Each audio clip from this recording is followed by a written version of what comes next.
Welcome back study world और आकाशवाणी के daily current affair में आपका स्वागत है। आज हम डिस्कशन करेंगे 3 जनवरी का। आज अपन डिस्कशन करेंगे 3 जनवरी का। कल 1 और 2 का मैं डाल चुका था और बेसिकली जो इस सीरीज का जो अपन जो प्रोफार्मा है वो बेसिकली अपन पहले राष्ट्रीय एक बार मैं बता देता हूँ। बाकी पहला राष्ट्रीय है, फिर अंतर्राष्ट्रीय है, देन उसके बाद खेल से संबंधित कोई अगर न्यूज़ है तो, और फिर लास्ट में अपन मध्य प्रदेश देखेंगे। मध्य प्रदेश का अभी जैसे कि एक वीक हो जाती है, वन वीक के बाद मैं एक पूरा कंपाइल करके, मतलब उसका पूरा एक वीक के जितने भी करंट अफेयर होंगे कंपाइल करके मैं एक वीडियो डाल दूंगा, वीकली करके डाल दूंगा उसमें। क्योंकि मध्य प्रदेश के ज़्यादा करंट अफेयर होते नहीं है, ठीक है ना। वो खेल के जितने होते हैं मैं कवर करूंगा, राष्ट्रीय और अंतर्राष्ट्रीय अपन अभी देखेंगे। तो नेक्स्ट मूव ऑन होते हैं राष्ट्रीय न्यूज़ में। पहली न्यूज़ है आपका कि सरकार के द्वारा जो जनगणना जो कराने वाले थे, जनगणना एनपीआर रजिस्टर जो बनने वाला था उसको स्थगित कर दिया गया है सितंबर 2022 तक।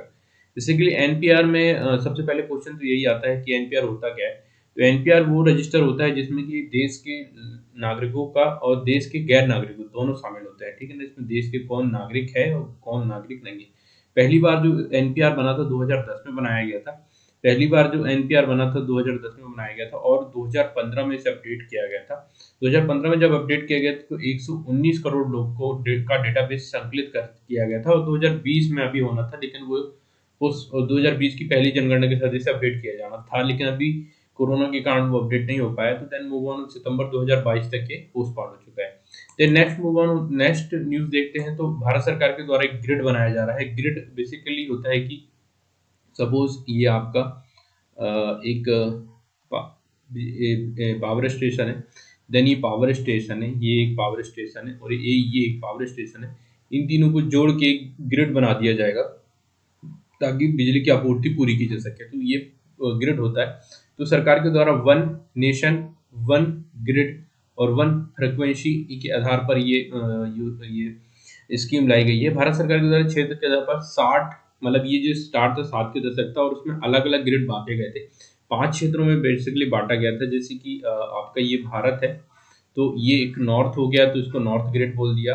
नॉर्थ ग्रिड, नॉर्थ ग्रिड मतलब नॉर्थ के बिजली वाले संयंत्र आप समझ लो, जैसे पीजीसीएल का होता है ना, तो वैसे नॉर्थ वाला पीजीसीएल हो गया। देन ये वाला ईस्ट है तो ईस्ट का हो गया। देन इसके बाद ये वेस्टर्न ग्रिड हो गया। देन उसके बाद नॉर्थ ईस्ट हो गया ये वाला। देन उसके बाद एक साउथ का हो गया। तो इस टाइप से 5 ग्रिड हमने बांटे थे, 5 ग्रिड बांटे थे। बाकी उसको वापस से सबको एक वन नेशन एक देश एक ग्रिड सबको कंपाइल करके जोड़ के एक ग्रिड बनाएंगे, जिसे एक नेशन ग्रिड बोलेंगे, राष्ट्रीय ग्रिड। तो इस प्रकार से है। तो ये इसमें लिखा हुआ है कि उत्तर पूर्व और आपका पूर्वी ग्रिड जो था अक्टूबर 1991 में जोड़ दिया गया था। ऐसा करके सबको जोड़ के एक, बेसिकली इसका जो उद्देश्य है ना, one nation one grid one frequency का उद्देश्य हासिल करना है। देन मूव ऑन होते हैं नेक्स्ट न्यूज पे। तो यही लिखा हुआ है इसमें कि लगभग 1,12,250 मेगावाट की 2022 तक बढ़ाकर, मतलब सब ग्रिडों को अगर जोड़ दिया जाएगा तो बिजली का जो उत्पादन है वो एक बढ़ जाएगा और हमें प्रॉपर तरीके से पता चल पाएगा कि कितना बिजली मिल रहा है। तो 1,12,250 मेगावाट तक, मतलब 2022 तक इसे लगभग इसे बढ़ाकर 1,18,740 मेगावाट होने की संभावना है। और बेसिकली इसे जो पीजीसीएल है आपका, पीजीसीआईएल के द्वारा किया जा रहा है। उसका मुख्यालय गुरुग्राम में है और कुल बिजली का लगभग 50% ही संचालित करता है। देन मूव ऑन होते हैं। नेक्स्ट न्यूज जो है बम्बई वाटर टैक्सी के सर्विस से संबंधित है। वो बम्बई वाटर टैक्सी मतलब आपका जो वहाँ समुद्री वाला जो क्षेत्र, तटीय क्षेत्र है, तो उन दो तटीय क्षेत्रों को आपस में ट्रेवल करने के लिए तो बम्बई सरकार के द्वारा सरकार आपका मुंबई पोर्ट ट्रस्ट, मेरी टाइम बोर्ड और इंडस्ट्रियल डेवलपमेंट कॉरपोरेशन, 3 संस्थानों के द्वारा मिलकर ये वाटर टैक्सी संचालित की जाएगी। वाटर टैक्सी कुछ नहीं है, मतलब जैसे रोड में टैक्सी चलती है पानी में टैक्सी चलेगी, तो वो वाली न्यूज है। तो क्वेश्चन पूछा जा सकता है कि वाटर टैक्सी, हाल ही में वाटर टैक्सी कहाँ संचालित की गई है, तो बम्बई में की गई है। नवी मुंबई वाटर टैक्सी, मतलब बम्बई और नवी मुंबई को जोड़ने के लिए है। तो उसमें 30 मिनट का समय लगेगा, तो उसको और कम करके 15 से 20 मिनट हो गया है इस टाइप से। तो देन मूव ऑन होते हैं। नेक्स्ट न्यूज ये है कि आज 3 तारीख है, 3 जनवरी है, तो आज से 15 से 18 साल के जो बालक बालिकाएं हैं सबको टीकाकरण किया जाएगा, कोरोना वाला टीकाकरण किया जाएगा। और इसके रजिस्ट्रेशन 1 जनवरी से स्टार्ट हो गए। इसमें किसी प्रकार का आधार की जरूरत नहीं है, ठीक है ना, आधार की जरूरत को नहीं रखा गया है। देन मूव ऑन होते हैं। नेक्स्ट न्यूज़ जो है वो आपका वीर रानी वेलु नचियार के बारे में है। तो बेसिकली सबसे पहले जानते हैं कि रानी नचियार आज आज उनकी जयंती है, तो प्रधानमंत्री नरेंद्र मोदी ने उनकी जयंती पर आभार व्यक्त किया। जानते हैं वीर रानी वेलु नाचियार जो है वो कौन थी। बेसिकली 1730 के समय पे अंग्रेज का जब शासन था तो उपनिवेशी शासन से अंग्रेजों से लोहा लेने वाली वीरांगना, ये बेसिकली साउथ में, ये आपका भारत है, यहाँ तमिलनाडु में इनका शासन था। तो यहाँ पर उन्होंने अंग्रेजों से लोहा लिया था उपनिवेश शासन से। तो इन्हें साउथ की मतलब तमिलनाडु में इन्हें वीर मंगई भी कहा जाता है। वीर मंगई, वीर मंगई, ठीक है, वीर मंगई भी कहा जाता है। इन्होंने उपनिवेश के खिलाफ लड़ाई की, उनकी प्रतिबद्धता उत्कृष्ट, मतलब अंग्रेजों से महिला होकर लड़ा, इसलिए उन्हें महिला सशक्तिकरण के लिए भी याद किया जाता है। देन मूव ऑन होते हैं। नेक्स्ट न्यूज है आपकी कि भारत सरकार के द्वारा अभी हाल ही में राष्ट्रीय हवाई खेल नीति का मसौदा जारी किया है। राष्ट्रीय हवाई खेल नीति से तात्पर्य यह है कि आपका जो एरोबेटिक होता है, आप ऊपर से ड्रोन हो गया, ग्लाइडिंग हो गई, पैराग्लाइडिंग हो गई, स्काई ड्राइविंग होती, जो हवा से अपन करते हैं ना, तो उसके लिए भारत सरकार के द्वारा एक नीति बनाई जाएगी जिसे राष्ट्रीय हवाई खेल नीति कहा गया। अभी ये मसौदा है, अभी तैयार नहीं हुआ मसौदा, मतलब बन के तैयार होगा तो पता चलेगा। तो मंत्रालय ने कहा है कि 2030 तक भारत को शीर्ष हवाई खेल, मतलब अपने यहाँ एयर स्पोर्ट्स होता है उतने कम होते हैं, उत्तराखंड साइड ज़्यादा होता है, आपको पता होगा। देन उसको एक शीर्ष लेवल पर लेके जाना है, शीर्ष हवाई खेल देशों में से एक लेके आना है। जैसे आपको अगर एयर स्पोर्ट्स करना है तो आपको यूरोप जाओ, आपको यूरोप में अच्छे एयर स्पोर्ट्स में करने मिल जाएंगे। तो उसी तरह भारत सरकार का है कि भारत को आत्मनिर्भर बनाना है और भारत को एक उभरता हुआ, मतलब एक हर चारों दिशाओं पे, मतलब 4 डायमेंशन में एक उभरता हुआ भारत बनाना है। तो उसी उसी को ध्यान में रखते हुए भारत सरकार के द्वारा राष्ट्रीय हवाई खेल नीति का मसौदा तैयार किया गया है। देन मूव ऑन होते हैं। तो नेक्स्ट न्यूज आत्मनिर्भरता से संबंधित है। तो वेंकैया नायडू ने हाल ही में वेंकैया नायडू के द्वारा आपका आयात घटाने के लिए, मतलब रक्षा संबंधी सौदे में भारत का आयात घटाने के लिए, देश को सशक्त बनाने के लिए हाल ही में आजादी अमृत महोत्सव के उपलक्ष्य में नवल फिजिकल और ओशियोनोग्राफिक लेबोरेटरी में टो एरे इंटीग्रेशन फैसिलिटी का शिलान्यास किया। और हाल ही में भी अब्दुल कलाम का एक कलाम जी का स्मारक है, उसे भी इस अवसर पर उसे भी इनॉग्रेट किया। तो ये आत्मनिर्भर भारत से संबंधित है कि भारत सरकार जो है बेसिकली जो भारत को आत्मनिर्भर बनाना चाहती है, डिफेंस के क्षेत्र में भी आत्मनिर्भर बनाना चाहती है। अभी आपने देखा कि एयर जो आपका खेल मसौदा है उसमें भी बनाना चाहती है। और कल आपने देखा होगा तो सेमीकंडक्टर मिशन चालू हुआ है। सेमीकंडक्टर मिशन आपने पढ़ा होगा, कल की अगर न्यूज़ देखी होगी तो सेमीकंडक्टर मिशन, मतलब भारत जो वर्तमान सरकार है वो भारत को चाहती है कि चारों तरफ से, मतलब हर क्षेत्र में वो आत्मनिर्भर हो। किसी भी तरह से भारत के अन्य देशों पे, मतलब विश्व के अन्य देशों पे भारत निर्भर नहीं होना चाहिए, बाकी अन्य देश भारत पे निर्भर हो, ये अच्छी बात है। देन मूव ऑन होते हैं। तो नेक्स्ट न्यूज आपकी आईएनएस विक्रांत से संबंधित है। आईएनएस विक्रांत तो स्वदेशी है। INS Indian naval ship Vikrant, Indian naval ship Vikrant. तो हाल ही में वेंकैया नायडू गए थे, इसका निरीक्षण करने गए थे, आईएनएस विक्रांत का अवलोकन करने गए थे। और इससे अभी पूरी तरह से बना नहीं है, अगस्त में इसे सौंप दिया जाएगा, अगस्त 2022 तक। अभी बना नहीं है, उसका अवलोकन करने गए थे कि कितना काम हो चुका है। तो ये बेसिकली आपका विमान वाहक पोत है, मतलब ये इस तरह से एक शिप होता है, इस तरह से शिप होता है जिसमें एयरक्राफ्ट आके उतरते हैं और यहाँ से लैंडिंग करते हैं, यहाँ से ऐसे उड़ के जाते हैं, ठीक है गाइस। तो ये आपका 30,000 करोड़ रुपए की लागत आई है और ये 28 नॉटिकल माइल की प्रति घंटे की रफ्तार से चल सकता है। इसमें हेलीकॉप्टर को भी ले जा सकता है, 30 लड़ाकू विमानों को उतारा जा सकता है। तो ये हमारा अगर युद्ध पोत होगा, मतलब पहला ऐसा विमान वाहक पोत होगा अभी आईएनएस विक्रांत, ये स्वदेशी होगा, इसमें जिसे अपन ने बनाया है। देन मूव ऑन होते हैं। तो नेक्स्ट न्यूज जो है आपकी है कि हाल ही में आर्थिक रूप से ईडब्ल्यूएस जाने वाले जो स्टूडेंट है, ईडब्ल्यूएस से संबंधित जो स्टूडेंट है, उनका जो आय की सीमा थी 8 लाख की, उससे अभी नहीं बढ़ाया गया है। तो अभी जो भी स्टूडेंट हैं वो जो पीजी और आपका पीजी और नीट के जो काउंसलिंग में अभी आर्थिक रूप से जो कमजोर वर्ग है, जो 8 लाख की सीमा है आय की, उससे अभी यथावत रखा गया है। अभी इस फाइनेंशियल में तो रखा गया, नेक्स्ट नेक्स्ट फाइनेंशियल में गवर्नमेंट देखेगी क्या करना है। देन मूव ऑन होते हैं तो नेक्स्ट न्यूज जो है संत कुरियाकोस एलियास चावर के बारे में। ये संत बेसिकली केरल के थे और इन्होंने बेसिकली आध्यात्मिक, शैक्षिक, सामाजिक और सांस्कृतिक सुधार संबंधी कार्य किए थे केरल में, इसलिए उन्हें बहुत सम्मानीय माना जाता है और पूजा जाता है। तो वेंकैया नायडू के द्वारा इनकी जयंती के उपलक्ष्य में केरल के कोट्टम में संत कुरियाकोस एलियास चावार की 150वीं पुण्यतिथि थी और उन्होंने उसे संबोधित करते हुए कॉन्क्लेव, आप देखिए कॉन्क्लाइव हुआ सेरेमनी हुई थी जिसमें वेंकैया नायडू उसमें अध्यक्ष थे। देन आपको बस इतना पता होना चाहिए कि संत कुरियाकोस एलियास चावर, ऐसा पूछा जाएगा, ये नाम लिखा होगा आपके सामने और पूछा जाएगा कि ये कौन है, ये या कहाँ के हैं, ये कहाँ के हैं और या कौन है। ठीक है, पेपर में दो तरह के क्वेश्चन आएंगे इसमें से अगर आना होगा तो। देन मूव ऑन होते यदि आपको केरल के बारे में लिखना पड़े तो आप सामाजिक एस्पेक्ट में इनका उनको कोट कर सकते हो।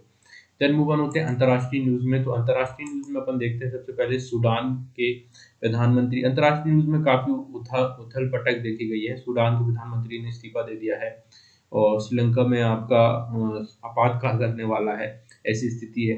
देखेंगे न्यूज श्रीलंका वाली, अभी सूडान का देख लेते हैं।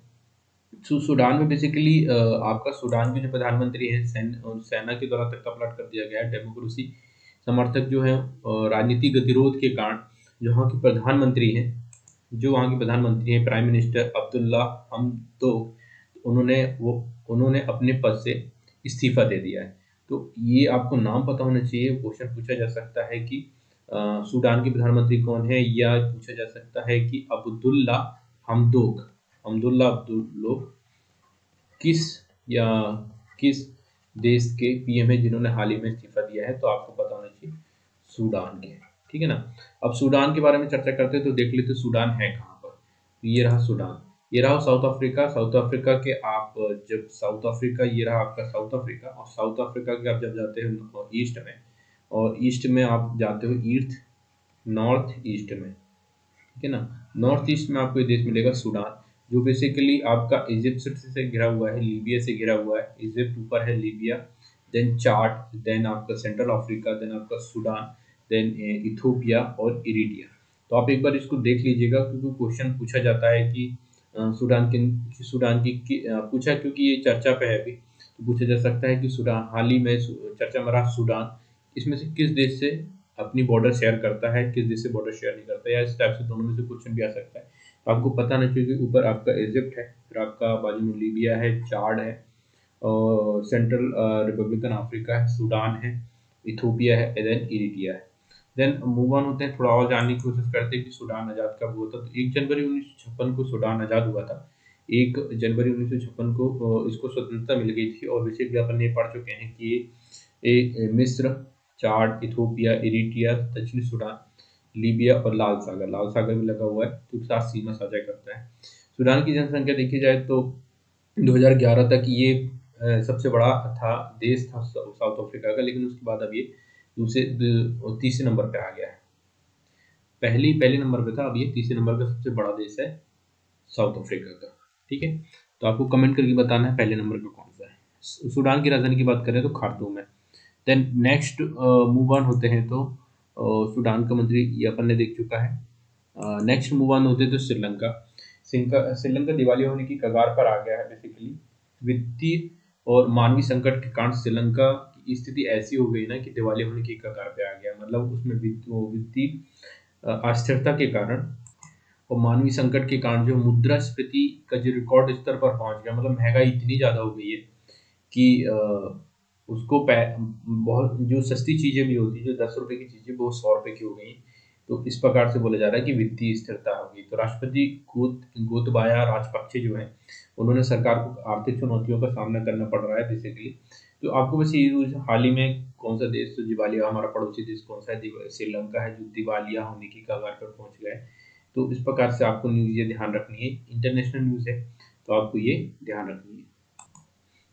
एक चीज ये भी बोली जाती है कि श्रीलंका के दिवालिया होने की जो कगार, जो आज स्थिति है श्रीलंका की, उसमें चाइना का बहुत बड़ा हाथ है। चाइना का बहुत बड़ा हाथ है, ये अपना भारत है। 2 मिनट रुकिए, ये अपना भारत है और ये श्रीलंका है।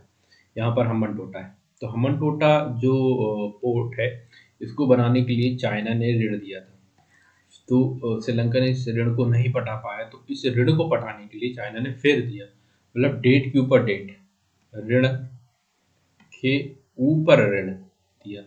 अब बताइए, आप ऋण ही नहीं दे पा रहे, उसके ऊपर और ऋण दिया जाए तो आपको आपके ऊपर कर्जा हो गया। ऐसे करके वो हम्बन टोटा पर इस प्रकार से चाइना पूरा अपना अधिकार जमा लेगा। और भारत की जो इंटरनेशनल सिक्योरिटी का मुद्दा है, ये बेसिकली वो प्रभावित हो। तो ये एक चाइना की वैसे भी रणनीति रही कि पहले आप पैसा दो, पैसे को नहीं पटा पा रहा तो और पैसा दो, देन किसी पर कब्जा कर लो। तो अभी श्रीलंका इसमें आ चुका है, फिर पाकिस्तान की बारी है अगली। देन मूव ऑन होते हैं तो देखते हैं कि हिमालय क्षेत्र में ग्लेशियर का क्षेत्र जो है विस्तार में कमी देखी गई है। विस्तार में कमी देखी गई तो ये फिर दिक्कत का विषय है कि ग्लेशियर जो है वो सिकुड़ रहा है। ग्लेशियर में विस्तार नहीं हो रहा, सिकुड़ रहा है, मतलब जो जलवायु परिवर्तन है उसके कारण ग्लेशियर में जो वाटर है जो वो आपका पिघल रहा है, जिसके कारण दिक्कत हो सकती है, बाढ़ आ सकती है या कोई भी आपदा आ सकती है, प्राकृतिक आपदा आ सकती है। तो बेसिकली में जलवायु परिवर्तन से संबंधित ताजा रिपोर्ट से पता चला है कि हिमालय में ग्लेशियर के जो क्षेत्र है उसमें विस्तार में कमी देखी गई है।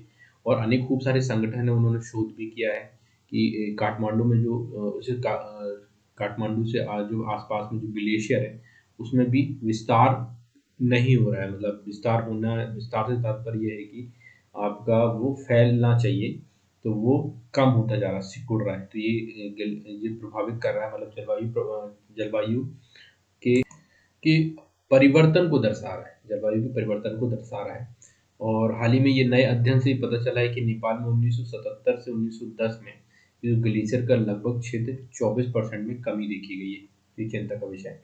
देन मूव ऑन होते हैं तो नेक्स्ट न्यूज़ जो है आपकी वो यही है, आप देख लीजिए, ग्लेशियर जो सिकुड़ रहा है, तो वही लिखा है मैंने जो भी बताया। देन मूव ऑन होते हैं तो आपका स्पोर्ट्स की न्यूज़ है। स्पोर्ट्स की न्यूज़ आज ज़्यादा कुछ खास नहीं थी। तो ये एक न्यूज़ है कि मोहम्मद शमी के दौरान क्रिकेट में 200 विकेट लेने वाले भारत के पहले और पांचवें, मतलब 200 विकेट लिया है शमी ने। और इसके पहले भी 4 लोगों ने विकेट लिए, पांचवें, ये पांचवें। ठीक है, तो 4 कौन कौन से हैं? तो कपिल देव है, जावगल श्रीनाथ है, जहीर खान है और आपका ईशांत शर्मा है। तो बेसिकली आपको पता होना चाहिए, लिखा रहेगा कि हाल ही में 200 विकेट लेने वाले कौन है, तो मोहम्मद शमी है। देन मूव ऑन होते हैं, अब आते हैं मध्य प्रदेश की घटना, मध्य प्रदेश के करंट अफेयर पे। तो मध्य प्रदेश के करंट अफेयर में सबसे पहले देख लेते हैं, यदि आपको बजट अभी जैसे आने वाला है, बजट मध्य प्रदेश का बजट आने वाला है, मध्य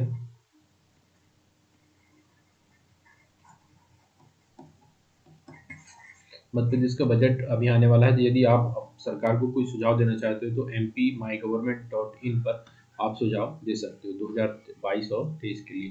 देन मूव ऑन होते हैं तो अभी अपने ये न्यूज़ पहले ही देख चुके हैं नेशनल वाले में।